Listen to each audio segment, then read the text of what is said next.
All right, good morning, everybody. There we are. Take two for the win.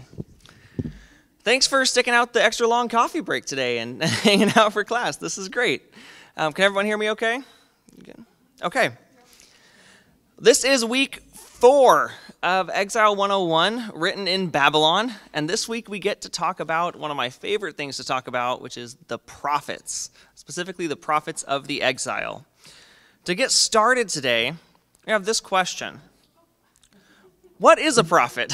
And I'm actually going to walk around here with a microphone. If anyone has an idea, what prophet? If you were to try to describe it, what is it? Oh, I hear things. I'm gonna bring the mic around so that everyone who listens to this on YouTube later. What do we got? Someone who sees with a different perspective. Someone who sees. And someone who can bring the spirituality down and translate it.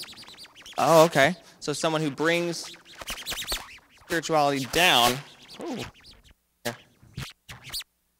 got a little squeak, don't I?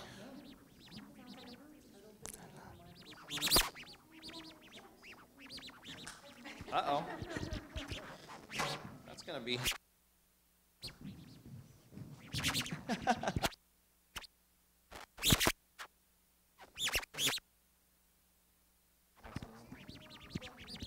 I think so. What caused the problem? Yes. Hello. Who's not doing it? Testing. Oh, it's squeaking. This one. Okay, let's just stick here and... This guy. Oh, wow, there we are. Okay. This one's not doing the thing? Okay. I'll just carry around this one. Let's try that again. Thanks for the first answer. What else? If we were trying to define a prophet, we have someone who listens to bring the spirituality down and in. What else does a prophet do? Okay, come back to Liz. We'll try this second time, and then we'll pass over to Mary. My thought about a prophet is somebody who can kind of predict the future. Predict the future. Okay. Mary, what about you?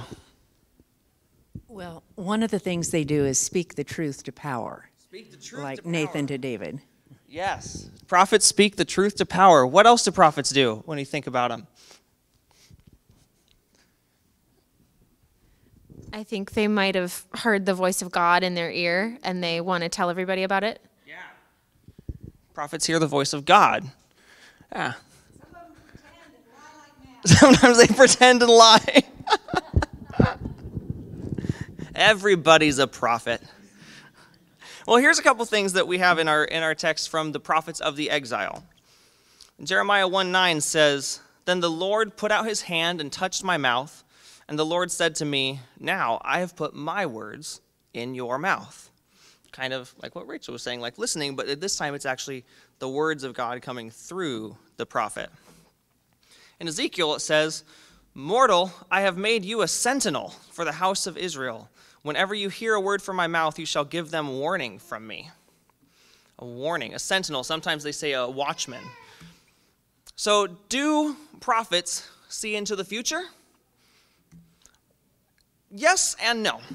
They know God and they listen to God's voice, and they see patterns in history and in theology, but there's not a crystal ball exactly. The vision of the prophet, while we often think about it as seeing distant events coming, a lot of times the prophecies are concerned more with their immediate context, not the very distant future. And often this is one of our struggles when we read the prophets, is we apply a lot of stuff that has happened even in the 2,000, 3,000 years since the prophets and apply them onto their words. It's one of the difficult things for us to navigate. One of my favorite images for the role of a prophet is this one. A lighthouse. So often, this is what the prophets are doing, especially in the Old Testament. They're saying, there are rocks ahead. Danger is coming. If you keep going this way, you will crash and burn.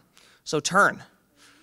That's what the prophets do. I'm going to talk about 4 different prophets today and during this time of the exile. We're going to start with these, which I call the pseudo-prophets of the exile. So we have Isaiah to start with, and Isaiah is generally divided into about 3 parts. There's Proto-Isaiah, which is chapters 1 through 39, and that is the guy, Isaiah, the prophet Isaiah during his lifetime. It was written by him in the 8th century BCE. Then we have, you can notice if you read through the book, there's a little bit of a change in form and a change in tone. And from chapters 40 to 55, they call this Deutero-Isaiah. We talked about the Deuteronomic history the last week, and this is kind of in the same tradition. This is written by one of Isaiah's disciples in exile, not by him himself. And you can see there's a lot of crossplay in this section of Isaiah between the Samuel and Kings history that we talked about last week and those prophecies in Isaiah.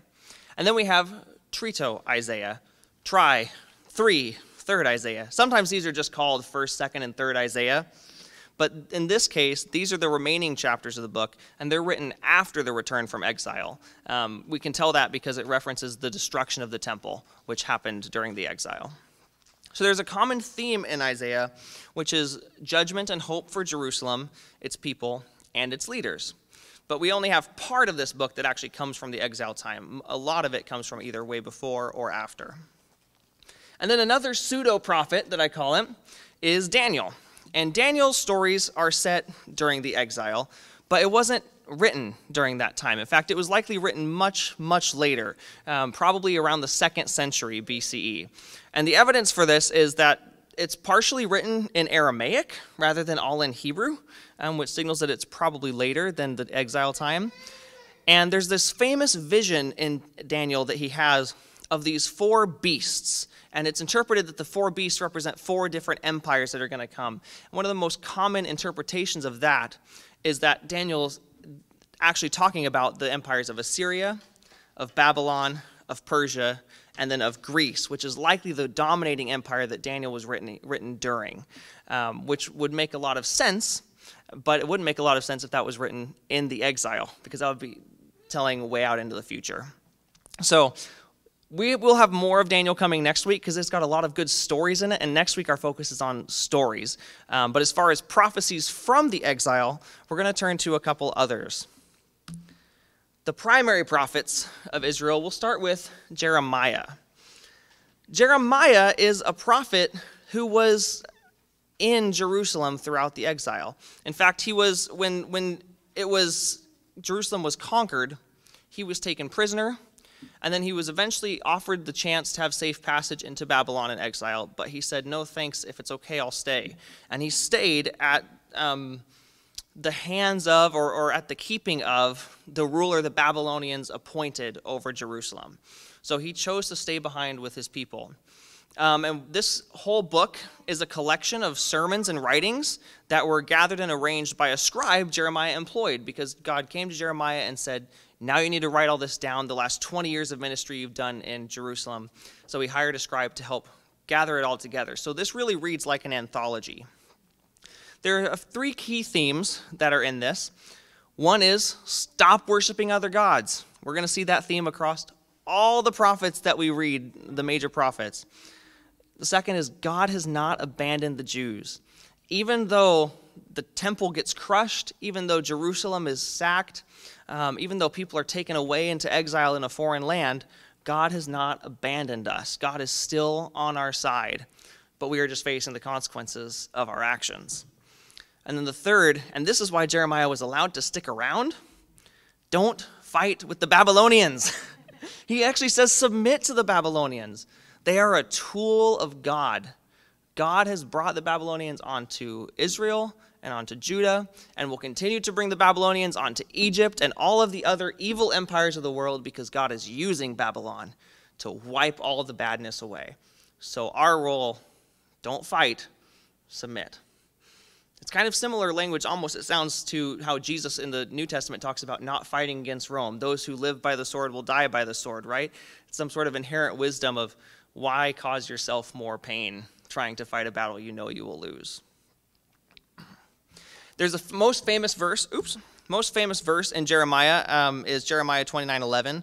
I have it here with a little bit more context. It says, "For thus says the Lord, only when Babylon's 70 years are completed will I visit you, and I will fulfill to you my promise and bring you back to this place. For surely I know the plans I have for you, says the Lord, plans for your welfare and not for harm, to give you a future with hope. This picture on the right as well, Jeremiah is known as the weeping prophet.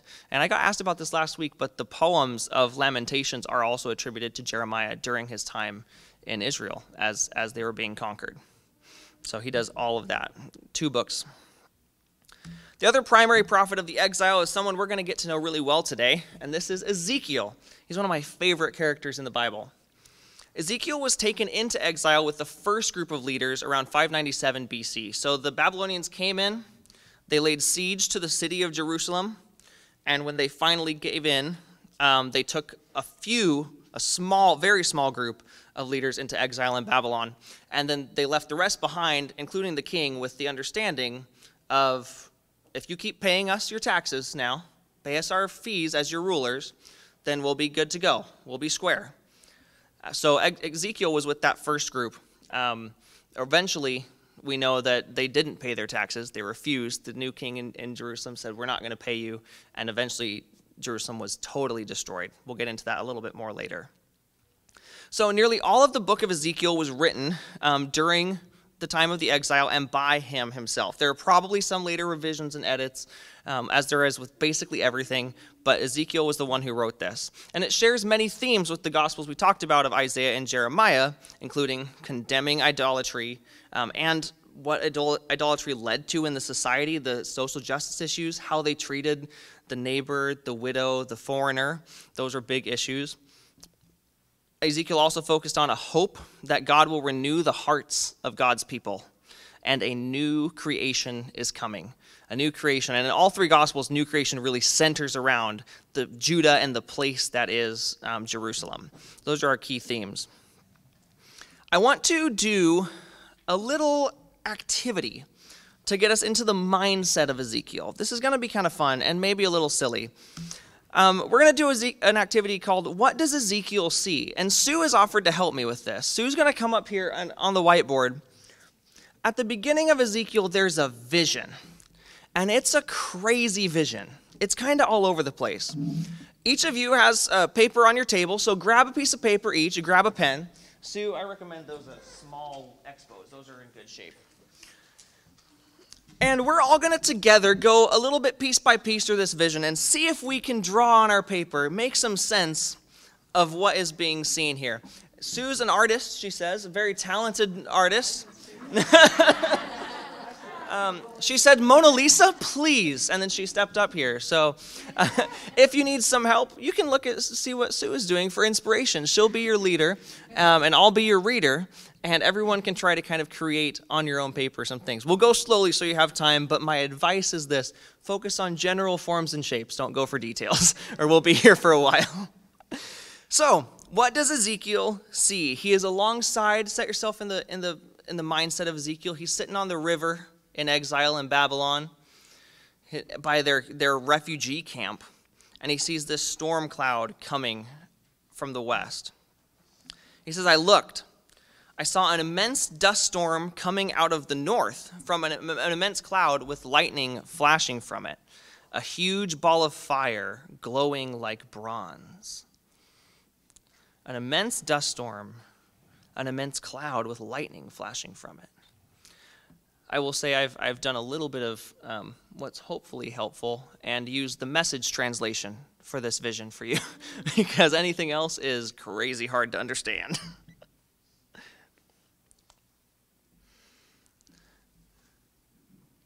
Okay, great, excellent. Bigger, though. I'd do bigger. Really big. It's very big. Nice and big. It's immense, this dust storm.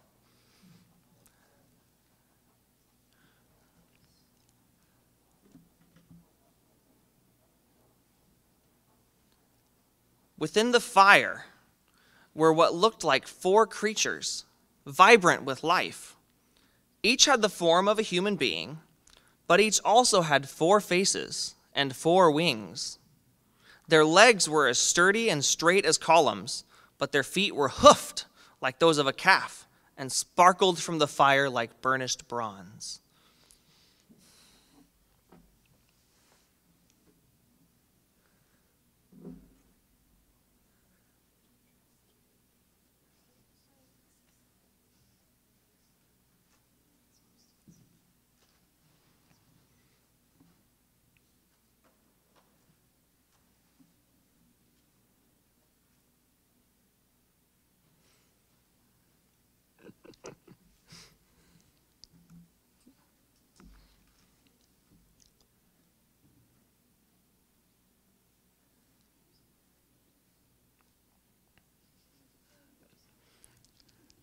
I am loving the level of focus I see out there. It's wonderful. This is great.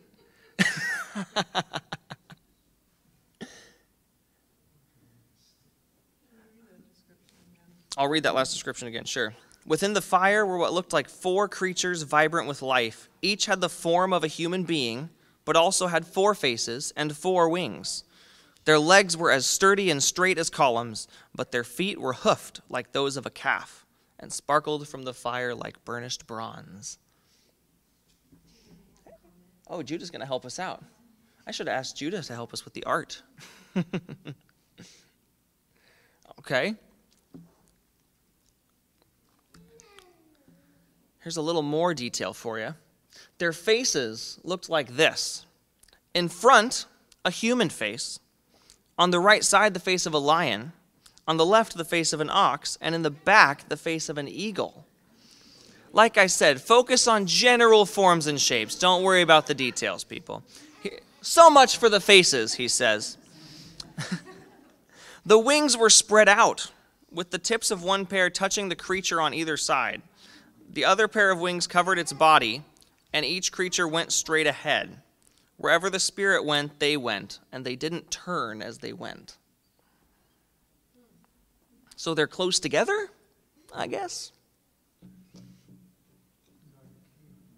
Like a cape. I'm Batman.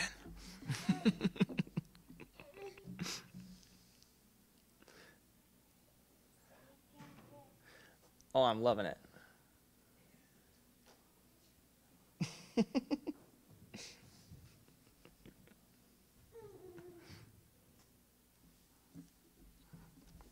going to take this out because I want to wander around. I want to see what you're all doing. And then I'll do my next one. Oh, hey, dude. You coming? You going to do a wander with me? Ooh, look at that. We got 4 creatures. Don, you didn't say you were an artist. Look at that. We have lots of different interpretations going on. I love it. I love it. There are a lot of different interpretations throughout history of what this looks like. Oh, that's good. You jump rope, dude? Let's try this next one. Let's mix it up a little bit, huh? Next page. Oh, we already did that one. As I watched the 4 creatures, I saw something that looked like a wheel on the ground beside each of the 4-faced creatures. And this is what the wheels looked like. They were identical wheels, sparkling like diamonds in the sun. It looked like they were wheels within wheels, like a gyroscope.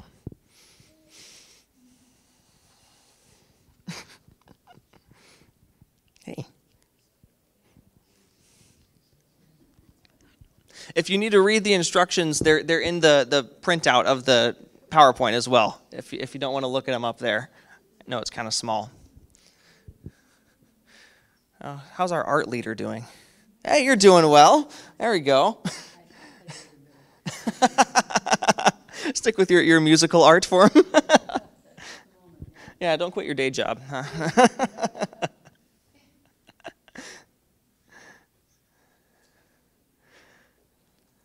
Okay, I'm seeing similarities and some differences, but a lot of similarities. Sue is obviously inspiring us with her talents. 4 wheels, wheels within wheels, next to the creatures.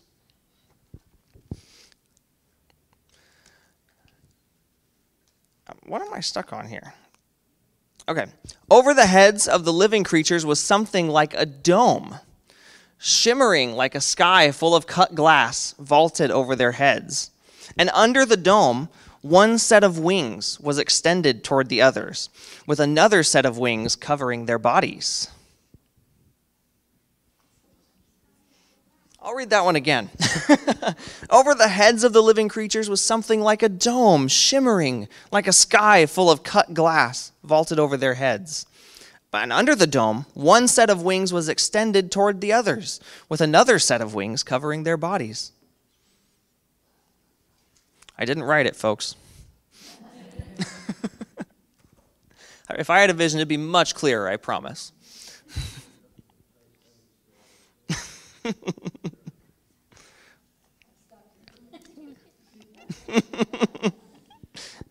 Anyone's picture getting clearer or more convoluted at this point?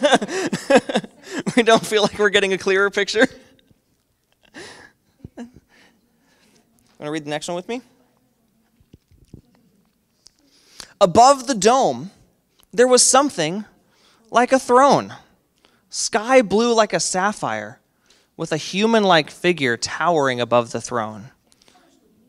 Colors, I'm sorry, From what I could see, from the waist up, he looked like burnished bronze, and from the waist down, like a blazing fire. So above the dome, there was something that looked like a throne with a human-like figure towering above it.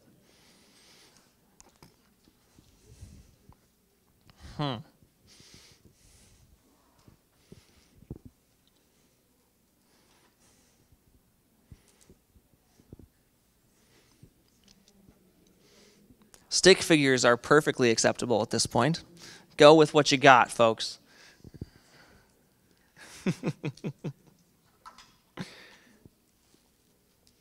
Oh yeah, perfect. Sue has colors. So, sorry everybody. Oh, excellent. We got the bronze and the fire. Oh, that's awesome. Sue is on top of it. Anyone's picture look like this? Absolutely. Nailed it. Pam got it. Sue, let's see what you got. That's the end of my instructions. How's it going here? Do these look similar? They're close. Yeah. Okay. There's something happening there. Anyone want to take a guess about what this is supposed to be? What if it looks something, anyone's picture looks something like this? We're getting a little closer. Yeah, you can sit down. Everyone, thanks, Sue. Thanks, look at this art. This is beautiful. I'm having this framed. Something like this, maybe, can we tell what it is yet? Maybe, what if it looked something like this? Now do we start to get the picture of what maybe is going on here? There's a name for this vision, and it's called Ezekiel's vision of the chariot. A chariot, we can kind of see it, right? Like we have the four wheels, and then like a platform made out of these creatures' wings, and then a throne on it, kind of, and the cloud all around. It's a chariot that's happening here. Why? What does it mean? God is with them somehow. On the chariot, the appearance of the glory of God is with them, with Ezekiel, there on the shore of the river in Babylon? Shouldn't God's presence be back in Jerusalem, in the temple, where the Ark of the Covenant was?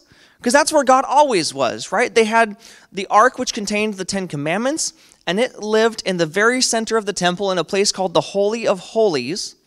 And in that room was where God's Spirit dwelt. And only the priests who could go through a very specific purification ritual could even set foot in that room without dying, because God's presence was so concentrated there. And this brings to us a significant theological crisis that came for these people in exile. Not only are we away from our home, we're away from where God is. Because God's in the temple, in the center. We know where God is. But in this vision, it seems like God got some wheels. God's on the move. So we get a little bit of extra clarity in this, in chapters 8 through 11, because Ezekiel has another vision. It's a vision of the temple back in Jerusalem. And in his vision, he sees these idols being built in the courtyard of the temple. And he sees the leaders of Jerusalem surrounding those idols and bowing down to them. There's one for the men and one for the women. And then he sees this crazy thing. This chariot, the same one, comes up out of the center of the temple and heads east. East, like towards Babylon. This is a huge deal. This is a mind-blowing, groundbreaking theological revelation. The idea that in this case, God is so fed up with what you're doing in the temple that God is out. I will go be with my people wherever they are. Not only is that significant, But the idea that God can move, that God can go, that God will go with God's people wherever, this is a groundbreaking theological conclusion. And we even see it come again later. Yeah. Here, let me give you the mic so you can speak it so people can hear. I have a question about this. If God is infinite, did they really think God was solely in the temple and not with all of his people wherever they were? Because I thought that was... If God is infinite, why would they think God is in one place? in such a small space, too. In such a small space, yeah. Well, I think that the idea of the infinite God as being omnipresent, like we think of it, probably wasn't around yet. This is still earlier. In fact, at this point, they don't even think that God is the only God. God is still one of many gods, but is just the most powerful God and the God of them. So when he says, I'm with my people, he means he's with whatever the godly center is that they've created for him to go sit in. Yeah, God has always been in very specific places of the story up to this point, right? Like in the Exodus story, we see there's a pillar that they follow through the desert. God's in one place, and then they build the temporary temple and then a permanent temple, and God always resides with the Ark of the Covenant in each one of those. Or even in the case of the Ten Commandments, God's form is seen physically up on the mountain, but then Moses can go down and leave God behind up top. So that's actually a key piece of their theology up to this point, is that God is very stationary. And we see more of this develop later. I'm actually going to read another verse now that I think will help maybe answer your question. Because we see this developed even further in the New Testament. This reminded me of something. It reminded me of this verse from the Gospel of Matthew. When Jesus is crucified, it says, "Then Jesus cried again with a loud voice and breathed his last. And at that moment, the curtain of the temple was torn in two, from top to bottom." The curtain in the temple divided the Holy of Holies from the rest of the temple, the place where God resided from the rest of the temple. So Jesus dies, and the temple curtain is torn, and the Spirit of God is free. The Spirit of God can go out. The Spirit of God can go be everywhere. This is a major part of the theology of Jesus and his death, and the going just from beyond the Jews, but Christianity spreading to the whole world, is the idea that God is actually everywhere for the whole world all at once, which is a change from the Old Testament view of it. And we see this same thought as part of that developed even further with this Matthew passage. God is not confined to the temple anymore. Very, very significant theological thought from the prophet Ezekiel. Then something happens. A messenger comes to Ezekiel in Babylon. It says, "In the 12th year of our exile, in the 10th month, and on the 5th day of the month, someone who had escaped from Jerusalem came to me and said, 'The city has fallen.'" And this would be about, he says the 12th year of his exile in the 10th month, somewhere around 586 BCE. After not paying taxes, the Babylonians come in and they destroy Jerusalem and they wreck the temple, tear it to the ground, and the Ark of the Covenant is lost forever. It's never seen again. And then a messenger flees from there and comes to Ezekiel and says, it's happened. And Ezekiel's worst fears are confirmed. Everything he saw heading their way came true. And the focus then in Ezekiel's book, the writing changes. It turns from warnings about the past. It's like he has this realization like, well, okay, what's done is done. Now, how on earth do we go forward from here? How do we go forward when Jerusalem doesn't exist? How do we go forward when the temple doesn't exist? When the Ark of the Covenant, where God has always dwelt, is lost? Where do we go from here? And he does some interesting things. He talks about Genesis. It's interesting to see how these all co-play. We've already talked about Genesis in this class and the part of it that was created in the exile. As you read through Ezekiel and you read through Genesis, a lot of people actually go, hey, these sound really similar. If you remember back when we talked about the documentary hypothesis, the four sources that went into the Torah, the Yahwist, the priestly, the Elohist, there are quite a few people who say Ezekiel actually sounds a lot like the priestly source. They sound very, very similar. In fact, they seem to borrow stories from, or Ezekiel borrows stories from the priestly source a lot, and they're probably writing around the same time. Some people I wonder if he is the priestly source, or at least a big part of the priestly source that comes into making the Torah, because Ezekiel loves the imagery of Genesis. Here's one thing he says. This is from the famous vision of the valley of dry bones. He said the Spirit of God leads him out into the valley where the bones are all dry. And when Ezekiel talks about the valley he's talking about is the Dead Sea Valley right outside of Jerusalem, bordering the Dead Sea, which is a big lake made of mostly salty water. So salty, in fact, that nothing really lived in it, which is why it was called the Dead Sea. So Ezekiel's led out into this valley, and he says, the hand of the Lord was upon me, and he brought me down out by the Spirit of the Lord, and set me down in the middle of the valley, and it was full of bones. This is what the Lord God says to these bones. Behold, I am going to make breath enter you, so that you may come to life, and I will attach tendons to you, make flesh grow back on you, cover you with skin, and put breath in you, so that you may come to life, and you will know that I am the Lord. It's a powerful metaphor for the death of Israel, of Jerusalem, and the coming life that God is going to bring. But does the imagery remind them of anything else? Remind you of anything? Does it sound familiar? The creation story. Yeah, Genesis 2. There's this verse. Then the Lord God formed man from the dust of the ground and breathed into his nostrils the breath of life, and the man became a living being.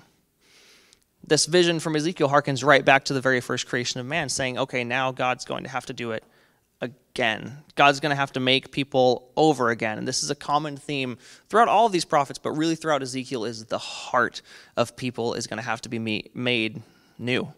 They're going to have to go from hard hearts to soft hearts.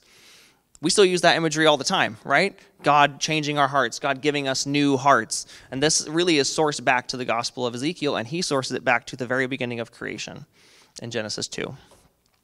Here's another thing that Ezekiel talks about.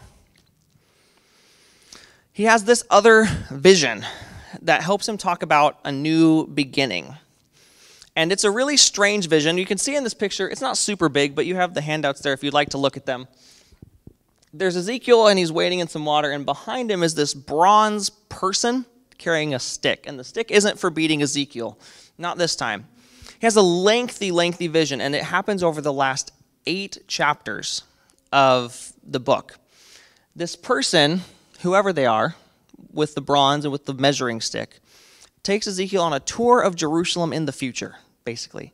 And he starts out for chapter after chapter with the temple, going step by step on what are all the measurements going to be of what the next temple looks like. And he measures every single gate and every awning and every hallway. Everything is listed in there. It's incredible details. And then they get done walking around inside the temple, and something really weird happens. As they come out the front of the temple on their tour, Ezekiel says, there's water. Why is there water?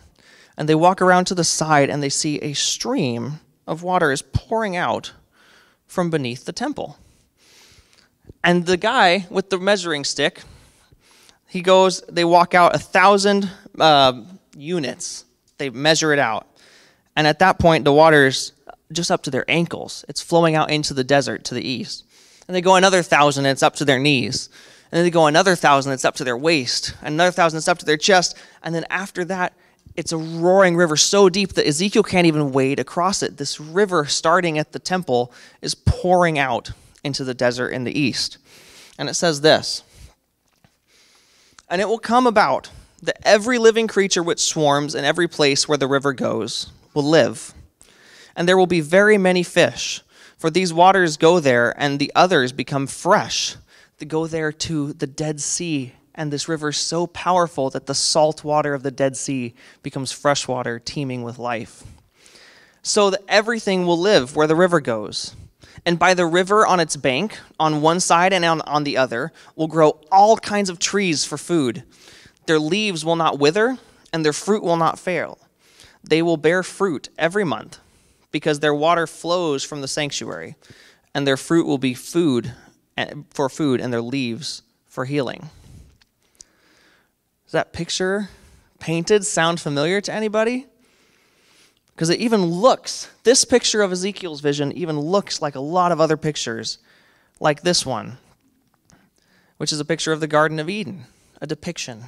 And there's this verse in Genesis 2:10 which says, a river flows out of Eden to water the garden. But in this case, the river flows out of the temple, and it waters the Dead Sea Valley, and it becomes teeming with life. And it says that fishermen are going to come and fish, and there's going to be food for everyone, and they're going to be healed. And there's so much to this vision, but all these animals are going to come together. It's this amazing picture of the restoration of the Garden of Eden right there next to Jerusalem, and it all sources out from the temple. Really, really interesting, significant piece. And then another key theme that Ezekiel develops is this one of the Messiah. I'm going to read this for you. Ezekiel says, speaks this word from God. As for you, my flock, this is what the Lord God says. Behold, I am going to judge between one sheep and another, between the rams and the male goats, and then I will appoint over them one shepherd, my servant David, and he will feed them. He will feed them himself and be their shepherd. And I, the Lord, will be their God, and my servant David will be prince among them. I, the Lord, have spoken. The concept of a Davidic king is not unique to Ezekiel. In fact, every single gospel we talked about today, excluding probably Daniel, has this idea, the idea that a necessary step in the restoration of Judah, of the Hebrews, of Jerusalem, is going to be a leader. A strong leader who's going to come and be righteous, do the right thing, and lead the people in the right direction in order to follow God's ways, renew the covenant, and be prosperous. The image of that person in their minds and of the minds of the prophets is David. Now we know David had his issues. We talked about it last week, right? He had all sorts of issues. But when he talks about this in these prophets, specifically Ezekiel, he says just, it's going to be David. Now do we think he meant actual David's going to come back from the grave and lead Israel? Probably not, but he's probably talking about a descendant, someone who comes from David's line will come and be the shepherd and guide. Now, does that sound familiar to anybody else? Yeah, we have pieces in the gospel. We have a genealogy at the start of Matthew's gospel that says, here's how we can prove Jesus is of the line of David, right? And the image of Jesus as a shepherd is a really common one. Does anyone recognize that bit about judging between the sheep, the rams, and the goats? That's interesting, right? I will tell you what, as I studied this, Matthew loves Ezekiel. Matthew really loves Ezekiel. He uses so much from this text. And he even uses this piece. He says this, when the Son of Man comes in his glory and all the angels with him, then he will sit on the throne of his glory, and all the nations will be gathered before him, and he'll separate people from one another as a shepherd separates the sheep from the goats, and he will put the sheep at his right hand and the goats at his left. A couple interesting things are happening here. One is, bouncing off our question earlier, all the nations will be gathered before him in this one, right? We see a shift from the flock that is Israel to all the nations being the ones who are judged. So God has grown and expanded God's reach through this time, which is interesting. But in this case, instead of David, it's the Son of Man, referring to Jesus being the leader who's going to be the shepherd, right? I will tell you one thing. This passage, this Matthew one, is like one that gives preachers nightmares. Pastor Lori back there can back me up. We don't like figuring out what is going on with the sheep and the goats because we go, what do we do with this message, this firm message of judgment in this gospel? I wonder if by reading Ezekiel a little bit and then reading Matthew, we realize, oh, this actually wasn't a brand new statement about God's judgment. This wasn't Matthew saying, here's a new idea about how God is going to come and judge everybody and put everyone in their place. Maybe it's just an argument for Matthew that Jesus is the one they said was coming. Yeah, question back here. No, you're good. I've got lots of questions built in for time today, and I made time at the end for more, so we'll have time. The question is, here we're saying judgment and judge. And during the sermon, the translation was to trust. Right, that was the word? Well, yes. And so depending on, is this truly judgment in this case, whereas it's different in Matthew? So India, great job today. My understanding of India's sermon was the word condemnation and judgment was maybe one of the questions in the Greek, right? It's translated in John 3 as condemnation when it maybe should have been judgment.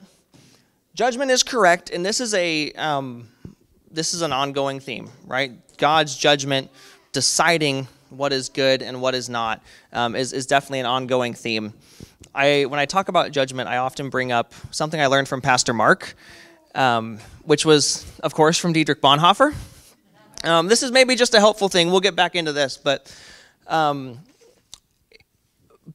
used to talk about ethics in a way that there's rarely in life do we meet a situation that is truly ethically clean cut, right? We have a right answer and a wrong answer. We often, in navigating life, we have gray areas. We have hard decisions to make.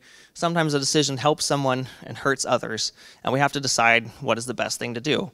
And for him, God's judgment became crucial in this, and God's grace, because he said, with God's judgment and grace, I am free to think through the ethical decision, to feel the people I love, the people I am responsible to, and act in their favor, and then I can trust in God's judgment to judge my action and carry forward that action if it needs to be carried forward, or let it fall away if it needs to fall away. And in the case that my action was not the right one and it was something that needed to fall away, that's why a strong doctrine of grace was so important to Dietrich Bonhoeffer. So I've thought about that a lot since Pastor Mark talked to me about it, and it has really transformed the way I view God's judgment rather than heaven or hell, and instead this force that carries forward what is good in the world and lets go of what isn't. This is a theme, it really fits in with the entirety of what we've been studying in Babylon, right? This idea Jeremiah pitched that God is using Babylon. And it's present in the other prophets too. Jeremiah hits it the hardest, that even something as horrible as Babylon can be a tool of God to get rid of the nastiness and make a new slate for something new to be built. And that is much the story of the Old Testament. So I hope that helps a little bit. It is a difficult passage for sure. But this idea that maybe Matthew is trying to connect his readers, his Jewish readers, back to Ezekiel and say, this is the guy. This is the one we've been waiting for. It's not David. He's David's descendant. Don't worry. But this is the one, rather than being the scary passage that we've always thought about. That's why I love reading the Old Testament, and I love reading the Gospels and putting them all together. I'm really enjoyed in the creation of this class, reading things and going, wait, I've heard that. I've heard that somewhere else. And it helps me make so many cool connections between the stories. Like I said, the messianic hope is something that comes from a lot of these Gospels. Isaiah talks about it. Jeremiah talks about it. They hit it differently and in different ways. But the idea that a Davidic leader will come back, will be the righteous leader, and will be the one that carries Israel, the Jews, out of oppression for good, is the really, really key theological concept. Ezekiel, I think, develops it the best with this metaphor of Israel being a flock and the new Messiah, the Davidic king, being the shepherd. But it's something that is central to the rest of Jewish religion. In fact, it still is today to Jewish religion. The waiting for that king is an essential part of it. And it's the core of Christianity, the belief that Jesus was that person. We spend tons and tons and tons of times in these prophets saying, oh, that one's definitely talking about Jesus. This one's talking about Jesus. This one is. And most of the time they're probably not. But this idea of the messianic hope that one leader, one person will come and will save us all and will take us, that is something that begins from the prophets and the exile. And it's one of the most significant contributions. So we've got, just to sum up, we've got this idea that there's a Messiah. We've got the idea that there is going to be at some point a new creation. And we've got the idea that God is not stuck to one place, but can be everywhere, or can be anywhere, wherever God's people are. We even say, where two or more are gathered, the Spirit of God is with them, right? These are theological seeds that didn't exist until Babylon conquered Jerusalem and people were taken away. This is part of the work that was done on the shores in the Middle East and ancient Mesopotamia. The theological work that's really laid the groundwork for so much of what Christian theology is. That there's a newness coming, that the driving force of God is new creation. That God can be omnipresent, can be anywhere with us, and that there is one person who has come to save the whole thing and remove the oppression, remove the nastiness for good. Yeah. Any questions? I've got room here for lots of questions, whether it's about this class or about one of the previous ones. We've been running up to the buzzer recently, and I was like, let's give some space today, because I know it's a lot going on. Or thoughts. Yeah, Mary, here, I'm going to bring it to you. And maybe you've already said this, but it's always good to hear things twice. So how long were the Jews in exile in Babylon, and how did they know it was time to go back? Yeah. We talked about this a little bit week one. It was about, anyone who's a literalist will tell you 70 years. That's probably not quite accurate. There's a prophecy that said you'll be in exile for 70 years, and it is close to that. It depends on who you ask about was in exile. For example, Ezekiel was part of the first wave that was taken out before Jerusalem was really conquered. So they were probably forcibly in exile for a little over 80 years. After Jerusalem was sacked and more people were taken, that span from when Jerusalem was taken to when Persia came and conquered Babylon, that was probably a little over 70 years, just a hair or so. And then the Persian king Cyrus said, you can go home. Said, you can go back, the forced exile is over. But it took a long time. I mean, on one hand, it's a long walk. But on the other hand, I mean, think about how long that is, 70 years plus, you know? I mean, you're established, you've built a life. Many of them have businesses, they've started schools. A lot of them, they're very respected. What was that? They were born there. Yeah, that's true. If the life expectancy here is probably less than 40 years, we're talking generations. This is their place. So a lot of people did go home immediately. A lot of people took a few years. A lot of them probably stayed forever. But it was a very gradual process of returning. In fact, we know that when Persia established the area around Jerusalem as a Persian province, what became the population of it was about 40,000 people, which is very, very small compared to what it was before, maybe even close to 1 million. So it's significantly reduced after that time. Yeah. Yeah, you bet. Any other questions? Thoughts? Yeah. Oh, let me run this to you so people can hear you. I wonder how this relates to present day Israel and the Jews and feeling attacked and the killings. Yeah. There is a part of this last vision that Ezekiel has that says everything from the Great Sea, which we call the Mediterranean, to Jerusalem, to the Dead Sea, will be holy to God. And that's at the core of a lot of this with modern Israel, you know. And it has been historically with Christianity as well, with the Muslims. It's a very hotly contested area because of its holiness, because it is God's place, God's favorite or God's special place. It's some way holy. To some, maybe God only resides there, truly, which is why visits to the temple or to certain mosques are really, really important. And to others, like the Christians, it's holy sites that are very, very important to our spiritual heritage. So these visions, Ezekiel, all of this, essential to establishing that. And it's like we see in Revelation, for example, the vision of newness becomes bigger than Jerusalem, kind of for the first time. But even in this case, in all of the prophets, the idea of a new creation, it all happens there. Ezekiel is the only one I think who doesn't say specifically that it's Jerusalem. He just talks about the temple and the valley and the Dead Sea, but we know where it's at, and his readers would too. But the idea is it's very physically located. That's where the new creation is coming. That's where God's people will continue to live because it was the promised land. So, yes, very, very significant to modern Jews, definitely. What else?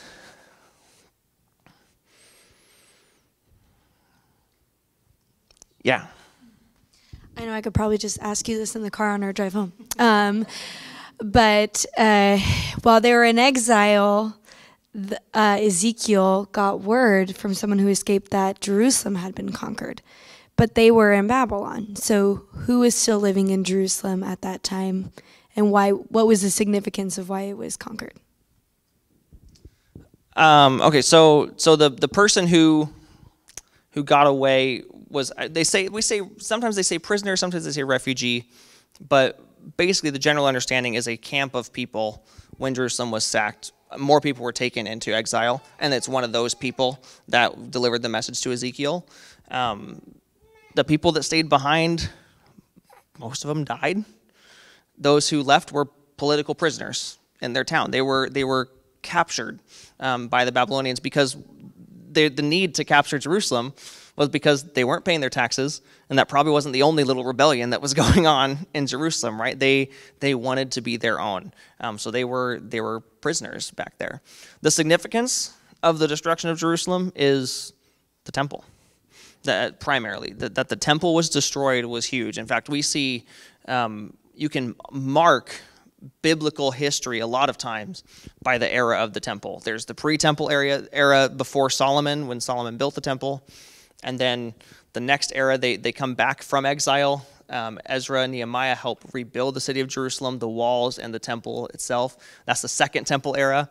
And that goes until the year 70 AD or CE 70, when under Nero, the temple is destroyed again by the Romans and not rebuilt. So the temples are a good marker for Jewish history, especially in the Bible. Thanks. Any other questions? Yeah, Luann. So what are you going to talk about next week so I can read in advance? Next week is going to be a fun week. It's kind of like a potpourri week. Next week is Stories of the Exile. So we will talk about Daniel because he's got some really fun stories in the Daniel book that are set in the exile, even though they weren't written there. They give us a glimpse into it. And then there's some other fun little stories that come either set during that time or elsewhere that are really interesting. I don't want to give it all away, but I'll tell you, if you've never checked out Susanna, check out the story of Susanna, because we'll talk about that one next week. And it's not in your Bible. You have to go to like a Catholic church to find Susanna. Yeah, but Susanna is one of my favorite stories, and we'll talk about that one next week, as well as some other fun ones. Yeah, Richard. One thing that struck me about this exercise of making a drawing based upon linear instructions is the compare and contrast between having a vision where you see everything everywhere all at once and a story such as a parable or something that has a beginning, middle, end, and then you can discuss the moral of it, whereas the vision has everything in it, and then you try to piece out, well, what does it all mean? Yeah. I love that. It's actually, what you just said is kind of a metaphor for the difference between Eastern and Western thought a lot of times too, right? Eastern thought is more cyclical, more contemplative, where in the West we have grown to really like our things in order, nice and organized, nice and neat, right? And it does make us, this is a very real thing, not just our lack of drawing abilities, but it's a very real issue with being able to understand what's going on in a lot of these ancient texts, the time difference, but then also that the way we think about the world and the way we process through everything, even simple things, are usually different focuses, different emphasis. So that's really interesting. Thanks, Richard. Anything else? Pam, all right, I love it. I'll stick it to you right now. Do it. All of these things are myths, or they're connected to stories that somebody else had first, the Chaldeans or somebody or other. So where do you get to the point where Jesus isn't also a myth? Where does it, the myth stuff stop, and this becomes really what happened to a bunch of people, Jesus included. Not a myth, not that Mary saw somebody in the night, she had a nightmare with somebody in a nightgown. None of that crud. To real McCoy. Let me see if I understand the question first. So you're saying a lot of the stuff in the Old Testament has roots in other surrounding cultures and whatnot, which is true. Not entirely, though. I would say, for example, this stuff from Ezekiel, brand new in the history of the world. Good luck finding another time where God isn't confined to their temple or their high place. This is actually, I've written about this before, of the temple curtain being torn in two. Up to that point, gods have a place, and that's the first time where gods are everywhere. So there are really unique theological thoughts, and that actually is something I think that's really significant. So they do have roots in all sorts of other traditions. People get talking, they bump elbows and all sorts of times, but there are really original things in there. And a lot of what we have read is history. So, for example, talking about the Deuteronomic source that we talked about, and Samuel, Kings, Joshua, Judges, while they're stories told with a purpose, they are stories told to tell history. So a lot of those events likely did happen in some form or another. Same with the New Testament, right? There is evidence that a lot of things happen. Now, we don't have a lot of evidence that Jesus existed outside of the Bible, but there is a little bit. Josephus, the historian, writes about him. So where do you get to the point, you ask, that it's not myth and that it is history? How do you discern that line? Ooh. That's a really Western way to ask that question. Because, we work this, and I think I started week 1 talking about this. Since the scientific enlightenment in the 16th century, beginning in the 16th, 17th century, our idea of truth has become what is factual, what is testable, what is reproducible. Whereas truth, to those who told these stories, wasn't about, did it actually happen the way we said it happened? The truths were deeper, they were bigger, they were this, no TikTok, that's true. But they were stories that their intention wasn't to tell us every detail. Now, if we want to look back on those and say these probably didn't happen, we can do that. We can look. Just last week, Lori preached from the Gospel of John, the 2nd chapter, that Jesus, up through the temple and tossed all the tables and all of that. Well, in all 3 other Gospels, that happens near the end. Jesus' last time coming to Jerusalem, but in John's, it happens in the beginning. So we can go, oh, well, someone's lying, their gospel doesn't matter. Well, John's telling us a different story from a different perspective. He's trying to make other points, right?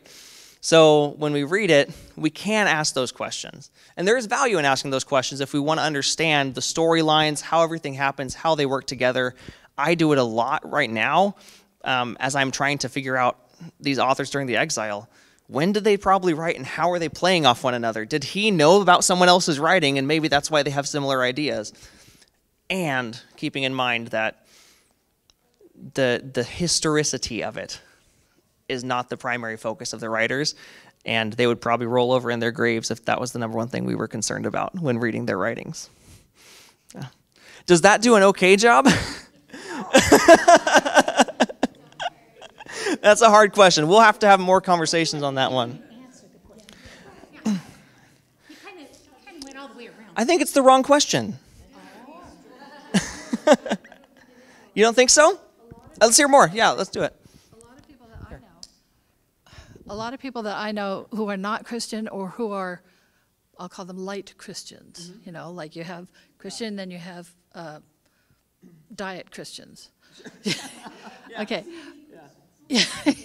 So they look back and they say, but there's no evidence of this, but there's a whole bunch of evidence of that. Mm-hmm. There's archaeological digs, there's this, that, and the other. I own a lot of pieces from that era, and none of them mention Jesus. Sure.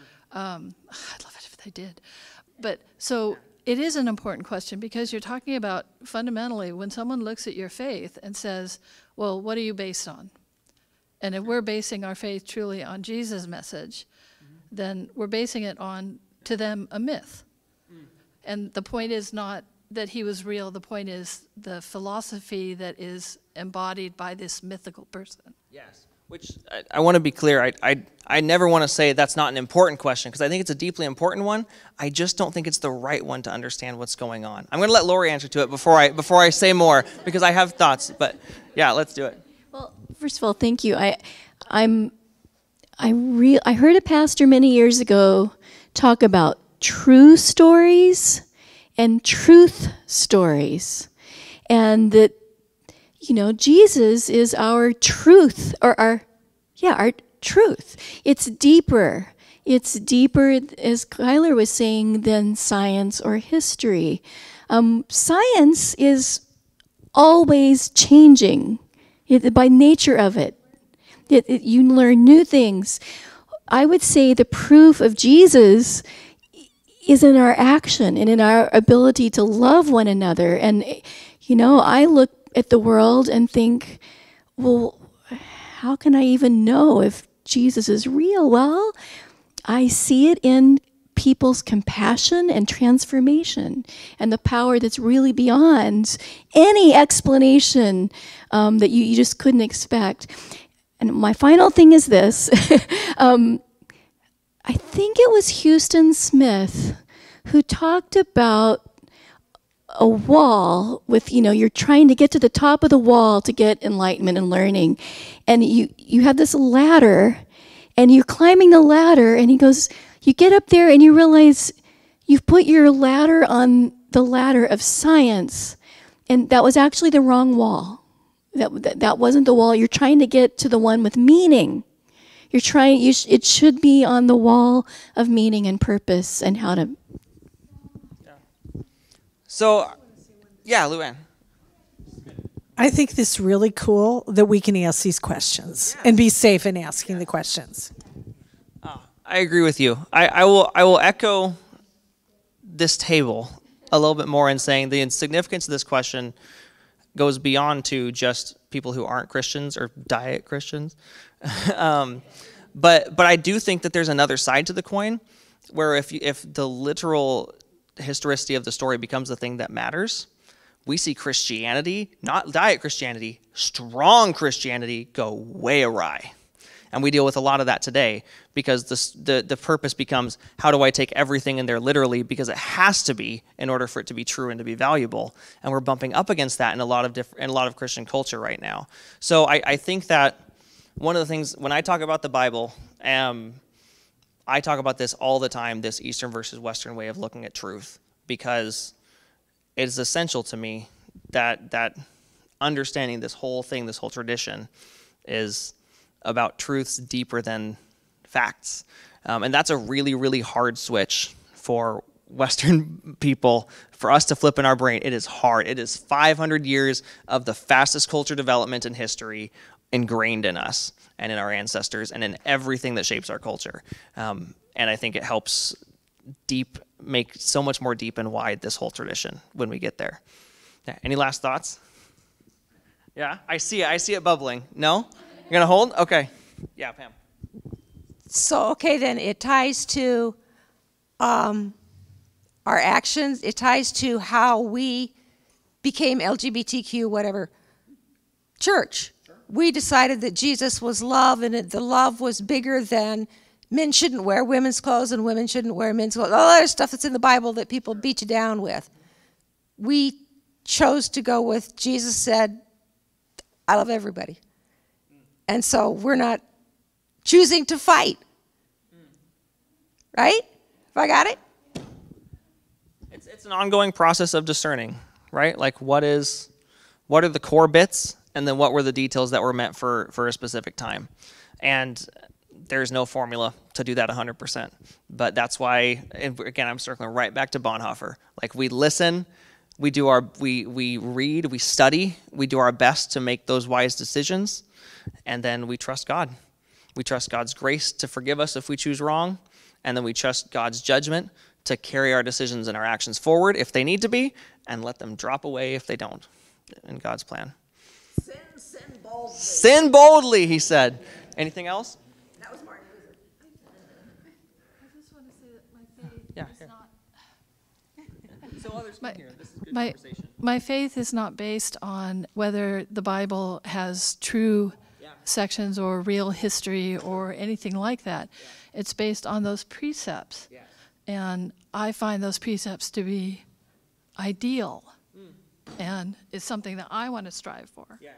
So whether the Bible is saying this or that, punish this, save that, put your God here, don't put it there, that's not Christianity to me. It is that deeper truth. So. Thank you. This is great. I'll try to leave some time at the end of next week's class, too, to have further conversation. But we're going to tell some fun stories next week. So I hope you all come back for the last week. Thanks, everybody. Thank you, Kylie.